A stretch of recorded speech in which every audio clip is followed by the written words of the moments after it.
बिस्मिल्लाहिर्रहमानिर्रहीम। एक नौजवान था।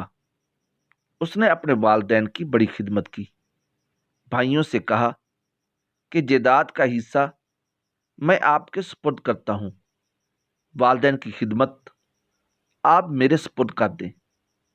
सौदा कर लिया। चुनाचे उसने माँ बाप की खिदमत की। माँ बाप फौत हो गए।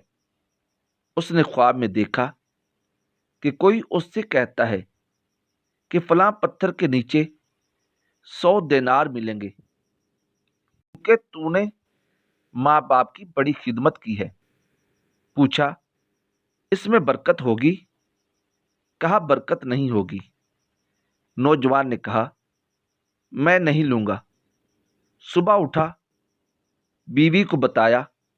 बीवी ने कहा, बेशक ना लेना, लेकिन जाके देखो तो सही, पड़े हुए भी हैं या नहीं पड़े हुए। उसने कहा, जब लेने नहीं तो मैं जाकर देखता भी नहीं। दूसरी रात फिर ख्वाब आया कि 10 दिनार फलां पत्थर के नीचे पड़े हैं, अभी भी मौका है, ले लो, तुम्हारी खिदमत के बदले मिल रहे हैं। पूछा, बरकत होगी? कहा कि बरकत तो नहीं होगी। नौजवान कहने लगा, मुझे नहीं चाहिए।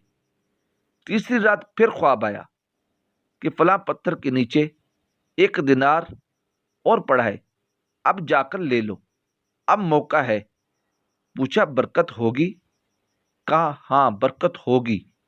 वो सुबह उठा, उस पत्थर के नीचे से जाकर दिनार उठाकर ले आया। घर आते हुए ख्याल आया, क्यों ना आज मैं घर में पकाने के लिए अच्छी चीज ले जाऊं। उसने मछली खरीदी। जब घर आया और उसकी बीवी ने मछली को काटा तो उस मछली के पेट से ऐसा मोती निकला जिसको बेचा तो उनकी जिंदगी का पूरा खर्चा निकल आया। ये बरकत है। अल्लाह ताला ऐसी जगह से रिस्क देता है कि इंसान को वहम गमान भी नहीं होता।